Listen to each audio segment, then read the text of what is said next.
So at my dad's retirement party, I was basically the workhorse all day, setting up and running around. When I asked about maybe saying a few words, he just chuckled and said I was there to lend a hand, not be part of the actual party. The whole room just busted up laughing. I just shut up.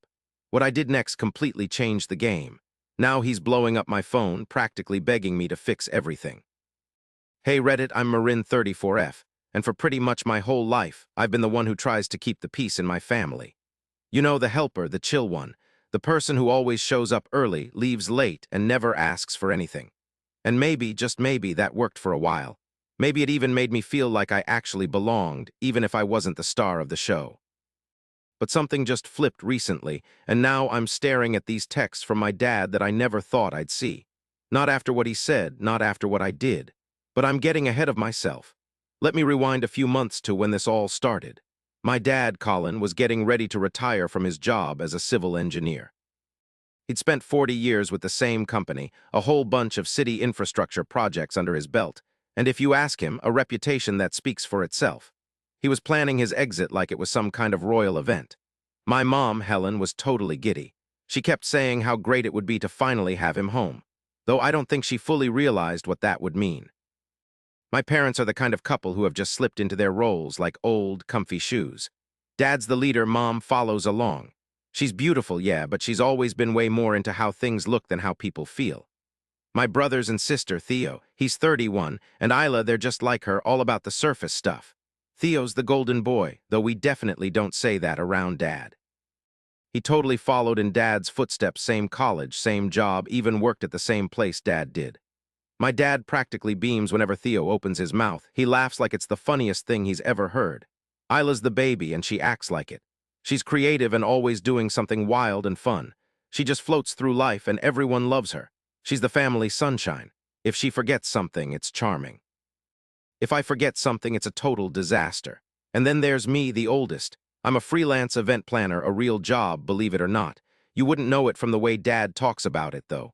One time at a family dinner, he introduced me to someone as, Marin does party planning stuff. She's very organized. That was it. No mention of my awards, the big companies I work for, or the fact that I built my whole business from the ground up. So when Mom called and said Dad would love it if I helped with his retirement party, I knew exactly what that meant. Help, not plan it, not manage it, just be there quietly in the background. But I said yes. It wasn't that I didn't want him to be proud. I'd be lying if I said I didn't hope for a little recognition, but it was my dad, you know? Honestly, even though everything felt hopeless, I hoped this party would be my moment. Maybe, if I nailed it, Dad would finally see me like he saw Theo. Or at the very least, he'd say thanks. I basically took over the whole thing from the beginning. My folks had reserved a decent community center with a big hall and a garden. It wasn't super fancy, but it had possibilities. So I jumped in, made a schedule, put together a mood board, and hooked up with a caterer I knew I could count on. I ordered all the rental stuffed tables, tablecloths, lighting, the works.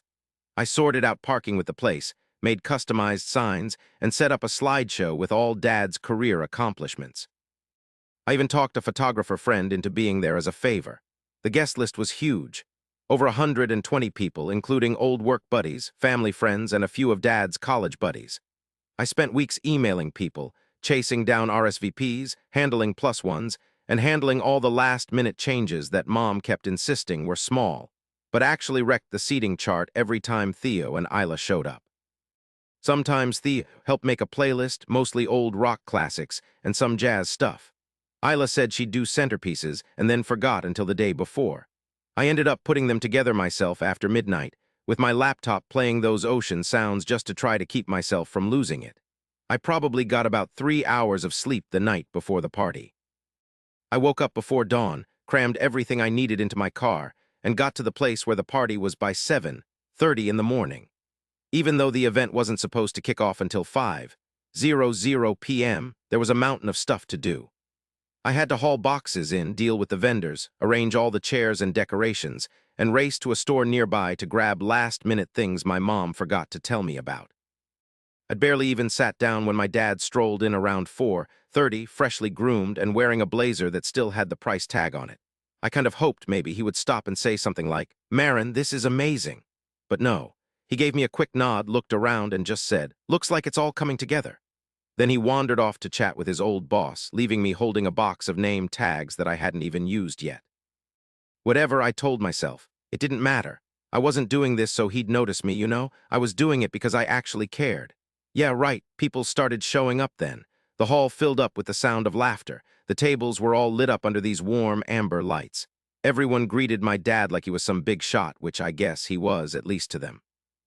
I slipped around the room quietly, checking on the food, making sure the slideshow was playing okay, and offering help if anyone needed it. I even changed into a dress and fixed my makeup in the bathroom, hoping I'd feel like one of the guests instead of one of the staff. After dinner, the speeches began. They started right after the sun went down, once everyone was settled and done eating. The lights dimmed a little, giving the room a soft, warm feeling, total silence. Mom stood up, clinking her spoon against her glass. "I just want to thank you all for being here," she said, flashing that smile you know, the one she uses when we have company. "Tonight means the world to Colin and our whole family. 40 years of hard work leading the way, giving it his all. He's done more than just build buildings, he's built something that'll last." People applauded politely.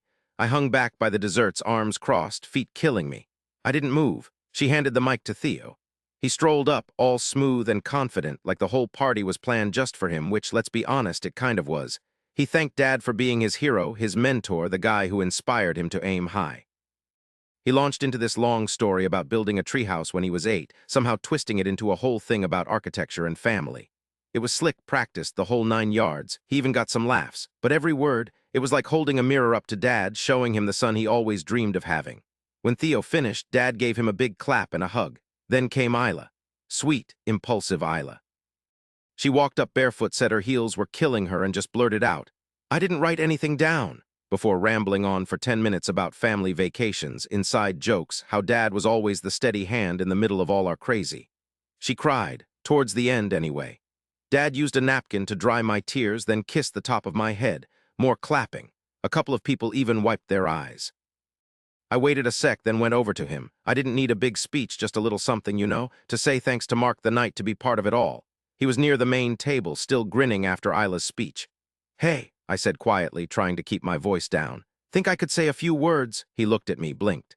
Then, bam, he laughed. Not a mean laugh, worse, like I'd said something totally dumb. He even looked around, hoping others would join in. "Oh, Marin," he said, shaking his head.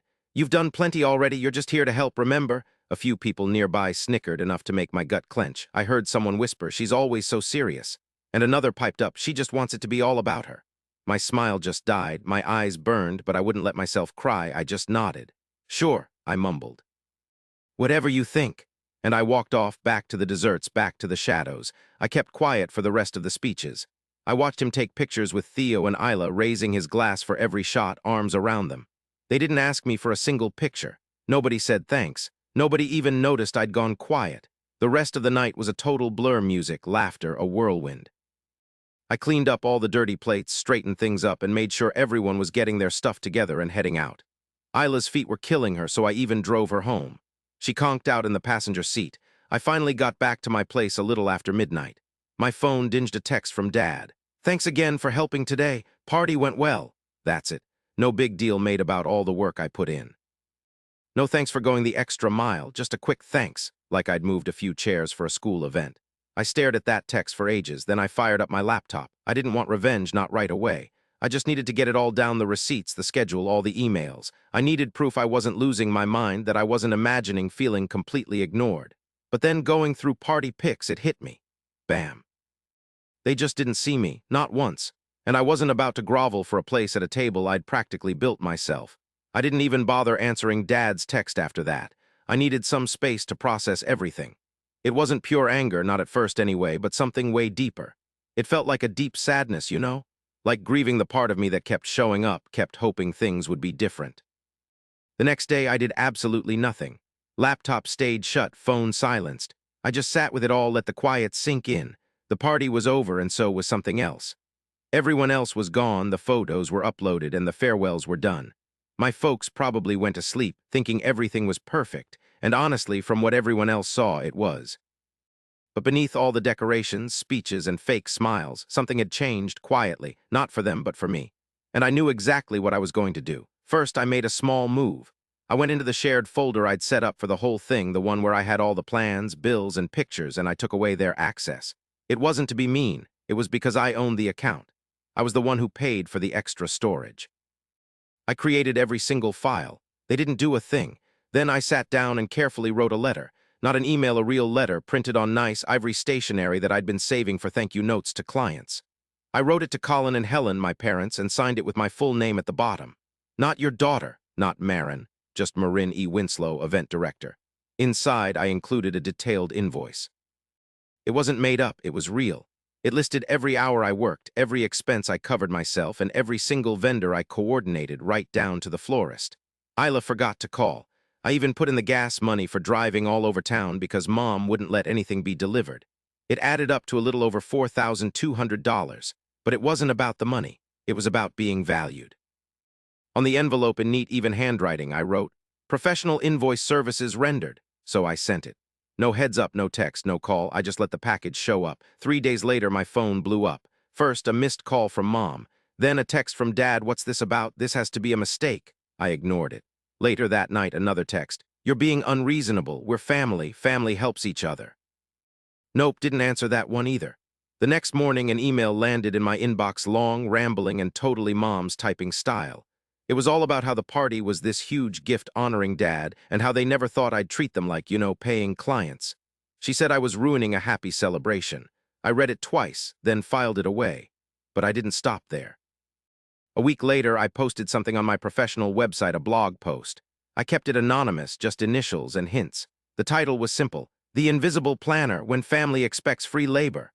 It was all about the emotional toll of being the unpaid family worker, how people just assume your time and skills are free for the taking. It really took off. Other planners, stylists, designers, they shared it. It spread like wildfire through a bunch of industry Facebook groups. I got messages from people who'd been through the exact same thing. Siblings asking for free photo shoots, parents demanding free wedding stuff, friends expecting free flower arrangements or super cheap ones. My story? It wasn't unusual at all, and that was the whole point. Then, about 2 weeks after the party, my phone rang again. This time, I actually answered the phone. It was Dad, Marin. His voice sounded so worn out. "Yeah," I said, totally monotone. He kind of paused. "Can we just, chat in person? Your mom and I feel like there's been a miscommunication." "No miscommunication," I said, keeping my voice even. "Just some stuff finally being put right." He went quiet. Then, "Okay, you've made your point, but don't you think this is a little much?" I almost snorted. Not because it was funny, but because that was always their go-to when I pushed back. Too sensitive, too intense, too much. I didn't say anything, just let the silence sit there. After a bit, he added, "You don't have to be like this." "No," I said, "I don't, and I won't be anymore." I hung up. That weekend, Theo called. He left a message about family and not letting one night ruin things. He offered to be the mediator if I wanted someone reasonable to intervene. I just deleted it. Then Isla texted. Hers was shorter, but it still had that same condescending vibe. "Hey, not sure what's up, but you're freaking Mom out. Can we talk?" I didn't respond. I wasn't trying to scare anyone, but they needed to feel it. The silence, the space, the consequences, and I still wasn't done because there was one last thing. One thing to make sure they couldn't just brush this under the carpet, act like it never happened. I had one final thing to show them, something they wouldn't see coming. The final thing came the following Monday. I sat there at my desk, flipped open that folder, Project Legacy, I'd called it, and just stared. Inside were all the papers, perfectly organized. Contracts, receipts, notes from planning meetings, schedules, even the vendor list. I'd even kept the color schemes and seating charts, even though, honestly, I knew nobody would ever look at them again. I just sat there, staring at my computer screen for ages before I finally opened a new document. It was time to write that last case study. See, 2 months before Dad's retirement bash, I'd been planning a quiet launch for my own event planning business. It had always been a dream, but I never had the time or the guts to really go for it. For years, I'd done events on the side, charity lunches, small weddings, community dinners, always for free or practically always underselling myself. I'd built up a pretty good portfolio, quietly, but I still held back. I guess, deep down, I'd bought into how my family saw me. The helpful one, the reliable one, the one who always kept things running smoothly without ever asking for anything. But that night at the party, standing there while everyone laughed, and hearing my dad say I wasn't even part of the celebration, man, that really shook me. It was like something finally snapped. I'd done all that work, shouldered all that responsibility, and I was completely invisible. Worse, it was like all my hard work was just expected, like it was some background chore as basic as refilling the napkins or fixing a wobbly chair. So I just stopped giving a crap about what they thought and started acting like someone who didn't. The case study I put together, totally pristine, polished, and legit. I wrote it like someone looking in from the outside would. Objective and super accurate, but with enough of me in it so you could see how I actually worked. I laid out how I dealt with everything, coordinating with vendors, making the designs happen, keeping the budget on track, and handling any drama without throwing anyone under the bus. I even got into the nitty-gritty stuff, like having to rearrange the whole table setup when the chairs they sent were the wrong height, and the rental company bylaid 2 days before the event. After that, I whipped up a quick blog post for my website. I called it The Invisible Planner, When Family Wants Free Work. I didn't put any identifying stuff in it, no need. Unfortunately, the story was a total hit. I talked about how emotional labor and all your professional know-how just get totally discounted when you're doing favors for family. How the lines get all blurry, and they expect more and then you get zero appreciation. Pretty soon, you're not a skilled professional, you're just a warm body. I didn't write it with anger, just with honesty. I put it out on a Thursday. By the following Saturday, 3 event planning networks had shared it, along with tons of freelancers on social media. My inbox blew up with messages from other pros, photographers, designers, bakers, other coordinators thanking me for saying what they'd been unable to. So this woman told me she was still owed money for her sister's wedding, which she'd organized. Come Monday, I had 3 new people interested in hiring me. By Friday, it was up to 9. And by the end of that month, I was officially a full-time wedding planner, leaving the part-time life behind. Then about 3 weeks later, this official-looking envelope arrived. Inside, a check. No note, no sorry, not even a little thank you, just the total amount from the bill down to the last cent. I just stared at it for a while, then stuck it in my business file. It was just a transaction, But that's what they wanted, right? Just a job done, a service provided, and that's exactly what I gave them. I was professional, detailed, and nice even when they weren't. I cashed the check and that was that. After that, the messages started rolling in. First, my dad. He hoped we could move on, said he didn't mean any harm. Then my mom saying I was making too big a deal out of it, that we're family. That I made my dad feel bad on a day that was supposed to be happy. Then Theo jumped in. He said if I needed help smoothing things over, to let him know. He said he had no hard feelings. That made me stop and think. No hard feelings. He'd seen everything, witnessed how I was treated, and never once said anything. Never stuck up for me, not even a little. It was easier for him to act like it wasn't a big deal than to admit something wasn't fair. Isla was the only person who actually really got in touch. She sent me this really long, sweet message, recognizing everything I'd done. She said she felt bad about how everyone else had treated me. She didn't know how to fix it, but she wanted to get it. I thanked her, but that was pretty much it. Forgiving doesn't always mean getting back together. Over the next 8 months, everything shifted, but not in some big, obvious way. It was slow, quiet, the sort of change that sneaks up on you until you realize it's already happened. My business, which had been this little thing I hoped would work out, just blew up. The word got around. One client became another, and then more. People remembered how good I was at making them feel looked after, how I nipped problems in the bud. A florist I'd worked with for a charity gig hooked me up with her cousin's engagement party. That party turned into a wedding way far away. After that, it was non-stop. I hired my first assistant, Ray, after about a month. She started part-time, mostly doing logistics and answering the phone. But as the bookings kept rolling in, she went full-time fast. And now, I honestly don't know what I'd do without her. We clicked, developed our own system, this secret code, so even the craziest events would just flow. I put my complete trust in her, and for the very first time, I knew what it felt like to work with someone who actually respected my limits, my schedule, everything.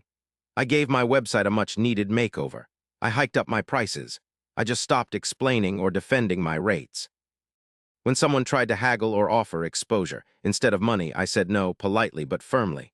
The guilt, gone. I didn't feel like I had to overcompensate or shrink myself to get hired anymore. It was crazy, 3 different cities, 9 huge speaking gigs. I even got to be on a podcast about women entrepreneurs. I'll never forget walking into a room full of people who'd read my blog and heard me speak.